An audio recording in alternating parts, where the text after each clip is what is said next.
right now. And this is what you said on City Eyewitness News, August 2019. It has been zero since he became an MP. We are great friends, but when it comes to representing the people, it hasn't worked. Of course, you were talking about the current MP for Medina, who is in the person of ALHAJI ABUBAKAR SIDDIQUE BONIFACE, who is also a Minister of State with the Vice President's office. He used to be the Minister for Zongo and Inner City Development. And you said this, granted, in 2019. You said he has done zero. Yeah. Do you still stand by those words? Well, with some few modifications. I still stand by them with some few modifications. I say few modifications because, I mean, let's be frank to ourselves. Within 3.5 years, you definitely will be required to do some things. I believe that we haven't had an adequate representation of the people of Medina. In the first place, when, the current MP was a minister of Zongo and Inner City, Medina is a typical area where we have lots of inner, city dwellings. If the definition is going to be slums and ghettos and so on and so forth. But the truth is that for all the period, what did Medina benefit from his ministerial position? It's zero. You see, and... Still? Oh, I'll come there. You see, still, what allocation has come to Medina as a result of he being a minister for those Zongo, or at least now a former minister of Zongo? Because, you see, representation means that having the ability to lobby for development for your people. When we speak today, go back to Medina and look at all the go to Medina. We have 15 electoral areas in Medina. None of the electoral areas can boast of any major infrastructural development, or at least major intervention from the current member of parliament. Let me point you to the Medina Sports Complex, which the minister had the pleasure of inaugurating, got the president to come over. And there are a couple of things that he has done.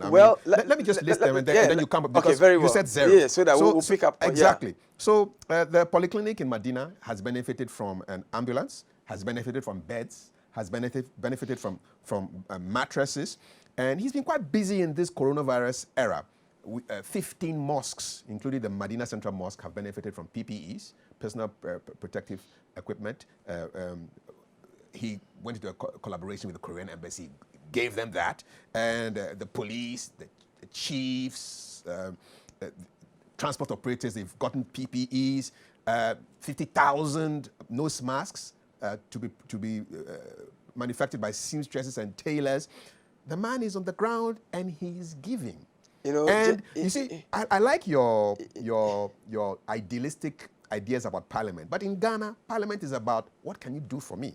And based on these few things that I've said, people are doing, he's doing things for the people. I 100% agree with you in respect to, like the very last point you raised about some 50,000 face masks to be manufactured. So we are still in the domain of to be. We are talking about somebody who was given a mandate, 4 years mandate. We are 5 months to the end of that mandate. And we are asking you to produce evidence of that representation. And you are talking about we still have some 50,000 marks yet to be. You're conveniently forgetting the other things. No, I'll come there. I'll come there. Ambulance there. We talk about, the ambulance was part of the national ambulance, services arrangements by the president in recent time, when he was being accused of not investing at all in the health sector. But the people don't care. All they know is that an ambulance has arrived. Well, previously there was no ambulance. You see, pregnant women were dying en route to the maternity ward. Unfortunately, when you come to Medina, that has not been the major need of the people. You see, so that's what I'm talking about. You see, when we talk about representation, you are representing the aspirations of the people. So let me take you one by one. For example, you talk about the football pitch. The football pitch was never a project of the current member of parliament. That was a private arrangement, a private institution. And that is why, as we speak now, the indigents of Medina do not benefit from that stadium. How do you I'm telling you, yes. I'm telling you, right now I have, you see, I'll come there. As we speak now, there are local teams in Medina that used to play on that pitch before it was converted to the kind of the kind of white elephant it has become now. Oh, it's a white elephant? Oh, yeah, it is a white elephant because it is not fit for purpose. The reason why it's not being used is because, you know, even on the day of inauguration, it was nearly mad by people, protesters, because the stadium as it stands now is not fit for purpose.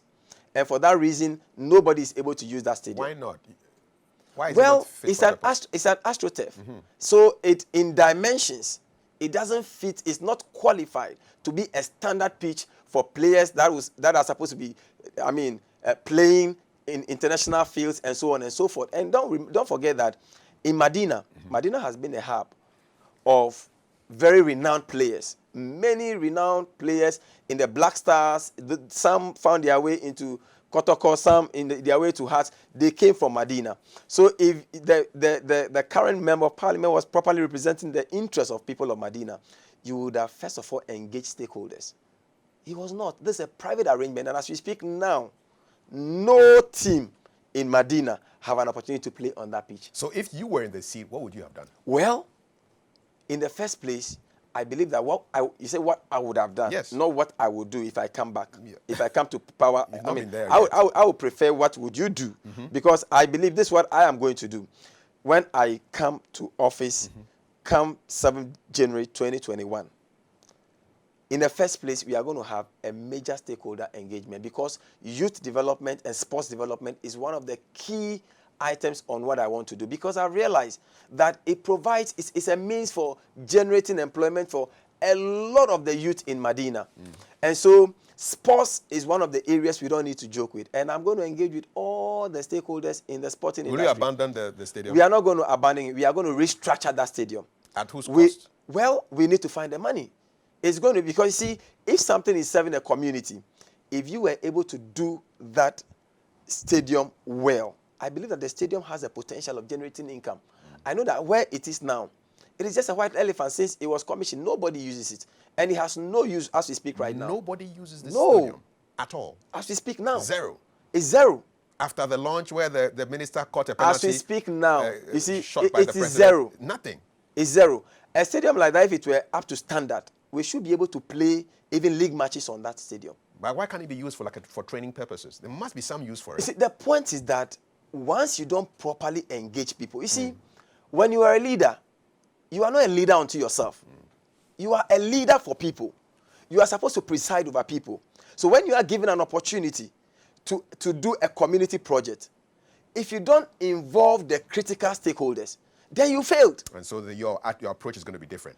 Absolutely. It must be people-based approach. Okay. So that when you bring out the development, the people see their own contribution in that development, and then they can participate in the enjoyment of the development. As we speak now, that stadium is a white elephant. And even the current MP cannot claim that as an achievement. Okay. So